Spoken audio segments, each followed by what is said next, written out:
a great tempest, and it didn't say a small piece or a small calm, but as great as the tempest was, just as great was the calm. Just as great as the struggle is, just so great is the victory that follows. And just as great as the trouble that has come into your lives will be the rich blessings of God that will follow it. Brothers and sisters, a great tempest was followed by an equally great calm. I always forget I don't have to say wrapping paper. I'm not an African.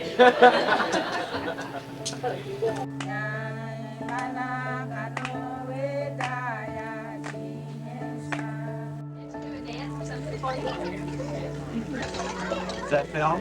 Huh? That's movie. This is Brother and Sister Blake. I really appreciate them for being my pastor for them years. And they go way back with our family. My mother, Irma Yingle, got the Holy Ghost with her head on Sister Blake's lap. Sister Blake is 14 years older than me, so she was like a second mom when I was a child. But to have my sister come back then as my pastor's wife and to watch her and to know Sister Blake is to love Sister Blake, because she's a very loving, embracing person. You know, she's just a people person. She loves people. And the women of the church just fell in love with her. And it was neat to watch, really neat to watch. And to just have my sister sitting on the pew ahead of me at church was a real treat. It was a real treat and a real blessing. And to sit under Brother Blake as a Bible teacher, I mean, who can compare, really? I want to say, first of all, this has been a very happy experience and privilege for me to be a part of Christ the King. I figured the years between my age and my retirement, plus the years since then. And my figures are that the time of the pastorate and then pastor emeritus, adding those years, that of the 100 years the church has been in existence, I've been pastor or pastor emeritus for 1/3 of that time. Pastor and Sister Blake, their influence in my life. You know, I was, I think, around 9 when they became pastor.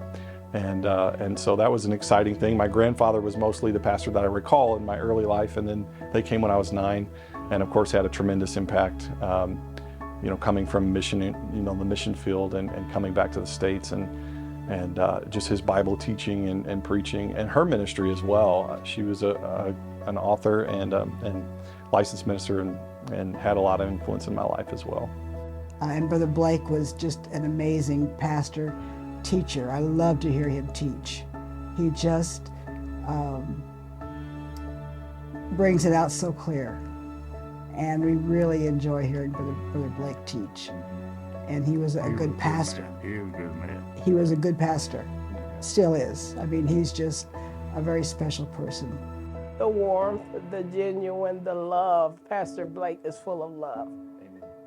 They had a heart for the young people, the older people. They had a heart for everyone, you know. And, you know, of course, he loved music and wanted choir and wanted, you know, all that. And, you know, all their missions, history with missions and stuff, that was just fascinating to me. I just love to sit and hear their stories, you know. And how God was faithful, you know. We had a lot of fun at ladies' retreats, and I'll never forget Sister Blake. She was talking about when they were evangelists, I think it was, or visiting a church, and she had to act it out. But at nighttime, the people that owned the house, they had a big trampoline out in the middle of, I don't know if it was an atrium or what, out in the middle, and their bedrooms were like overseeing, like, I don't know how it was made out, but she got on the bed and she acted it out, and she said, I told my husband, I said, I just got to get on that trampoline and try it out. So she went out there and she kept going higher and higher. She was having a blast. And she said, I jumped so high that I didn't know they had an alarm, a motion sensor. and it set it off, and everybody come out of the rooms. The pastor and his family and everybody came out. That was it was just so funny to hear Sister Blake tell a story like that. The idea was missions that was train the nationals. Okay, we came back here, settled in, and I thought, well, who are the nationals here? So I announced that we were going to go through the Bible, but I didn't want anybody to try to encourage anybody to come. This was just pure volunteer. Nobody need to come. Come if you want to. And we used that in the Bible school. And then at the same time in the church, we were going from the book of Matthew all the way through to the book of Revelation, but we stopped before we got into it for a lot of reasons. We did not repeat any of the parables that were early, so it wasn't repetition. But we were going through the New Testament verse by verse, verse by verse. I don't recall how long it took. I graded them. We had Bible college work right here in our church, training nationals.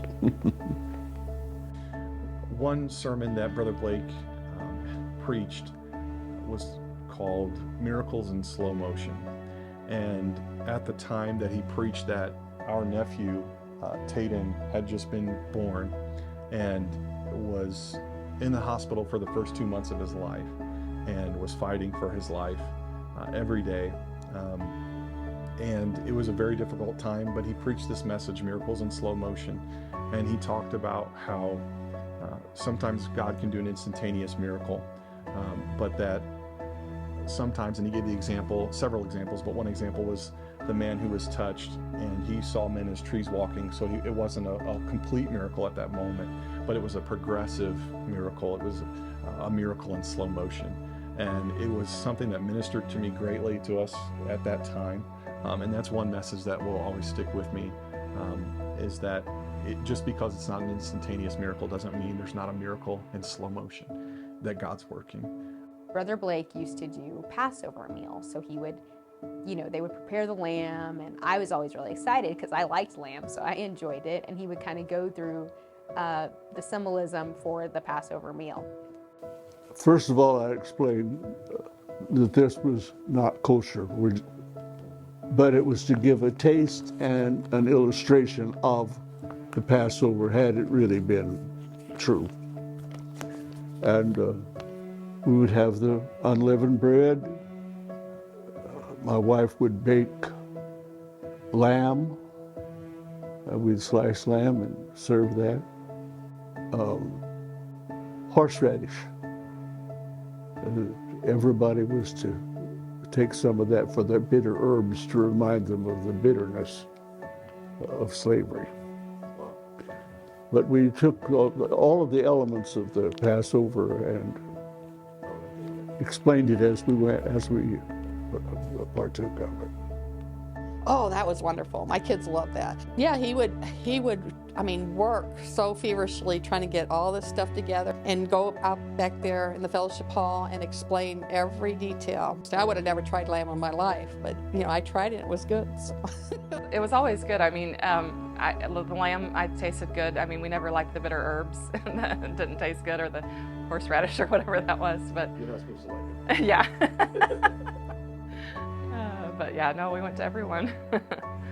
Yeah, he found 20 acres out here, and some were saying they'll never build church, but way out there in the cornfield. Yeah, it was desolate out here. 20 acres and such vision. And, So this was a picture of a lot of our young children in Sunday school raised money for the building fund to help pay it off. So this is a picture of them with the check towards the building fund.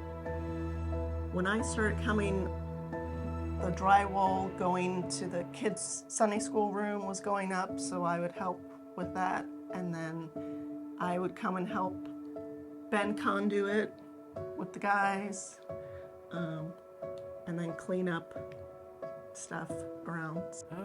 It was a lot of late nights and Saturdays and sometimes Sundays. A lot of times we would get off of work and come here and work till around 9, 10 o'clock at night and then go home and do it again the next day. And we did that for a couple of years. Helping do studs in the walls and doing drywall, and then Ike started with the electric and I started helping him, and me and him and Bert cutting did most of the electric and running the conduit and all the wiring and everything throughout the church. 36 feet up at the peak to run the conduit through over. Okay, some of the ways that I help the building program, I always remember this because I don't have any building skills, but I remember that Pastor Blake, he didn't have any building skills either. So he was always the go-to guy, you know, if they needed something from Lowe's or Home Depot, they'd give him a list, detailed list, and he would go get all the stuff, you know. And then I was the cut guy. I would cut all the boards, you know, all measured, and then I would just cut them and then pass them on to the next guy to take them up and nail them in or whatever. So that's awesome. I remember working in the building program with Jeff Miller. Him and I kind of worked together on different things, and then some other people that have moved on and gone on. It seemed to take forever, but it actually doing it themselves, it was, you know, probably pretty quick actually. And this is some good memories of us building the church here, Christ the King Apostolic Church. And the ladies would fix meals for all those that were working. It wasn't just men, there was women working on the church as well, but mostly men. I remember us driving by the property. I remember us touring it. I remember when they finished, you know, kind of the framing and stuff. All of us kids went upstairs with, I think, Jonathan and Angie, and we wrote Bible verses or signed our names on the floor under the carpet. So yeah, going through the building program, I mean, everyone was, you know, would get weary because, you know, we're expecting to be, you know, moving, and no, things just take time. But you know, man, everybody was working around the clock, night after night. But yeah, just expectation, you know, and just, I mean, it just felt like it was a miracle that we'd found the land, you know, and we're able to get the land in such a prime location. Yeah, so going from, you know, the Portland church to this church, it was, you know, just an air of excitement. It was bittersweet just because so many memories. You know, you look back now and it looks like a tiny place and you're like, how did we ever? But, you know, we all, I mean, there was less of us at that point, but we all fit, and it didn't feel that small when we were there, you know. But I think you always look back, you know, and just, you know, fondly on memories, but God kept showing up for us here. yes, the building was unfinished. We didn't have carpet. We were all on, you know, the metal folding chairs, but there was an excitement. People were just excited to be there. We were excited. I mean, we had space. You had space to actually move and worship without smacking somebody next to you. And yeah, it was exciting. I remember it was exciting. Well, we were the first wedding in the completed inside part of the church. Their bricks and stuff hadn't been put up around the church yet, but everything else was done for the most part. So while they were constructing the sound booth, I told them that's going to be an eyesore for anyone who gets married in this church. Whenever they're coming down the aisle, the thing's going to be in the background, but no one listened to me, and I had to suffer through it, so. And now that's my home, so, you know. One of the most gratifying experiences is funerals. Because when people die in the faith, and you're quite sure that, you know, all was well between them and God, and you surrender your influence and entrust them in the arms of Jesus for eternity, what a blessing this is. Brother Blake has been a huge encouragement to me since I moved here, and every time I see him, he usually will tell me that he prays for me every day, and you know, every time I preach, he always just is an encouragement. The ministers and wives, I have a list of 58 ministers and wives. I have a list of those who have passed away, 48 people who have passed away. We have been blessed with military families through the years, and I have come up with a list of 19 military families who have been a part of Christ the King through the years that I have known it, and I'm sure there are many more. What a ministry this is for a church. Not only is the military family a blessing to the church, but they're not going to be there forever. They're going to move on. Remember the advertisement for Motel 6? Said, we'll leave the light on for you. That's what the church does to this. We're leaving the light on for them. I will never forget our very first service. When we came, it was Mother's Day, like I said, and we pulled up to the church, and Brother Blake was already here. He was waiting on us to get here. And it is like bored into my memory. I remember we got out of the car. He was eating a breakfast sandwich because that was what he would do. He would get a breakfast sandwich and then come to the church early to study. And he was waiting on us when we pulled up. And we went in, and he told you, he said, I want to take you to your new office. And so he opened the office for you and went in. And just those moments, I remember thinking in my head, like, I can't imagine what he's feeling right now. Such a change for him, and all the emotions that he was having in that moment, but yet he made it such a special moment for us.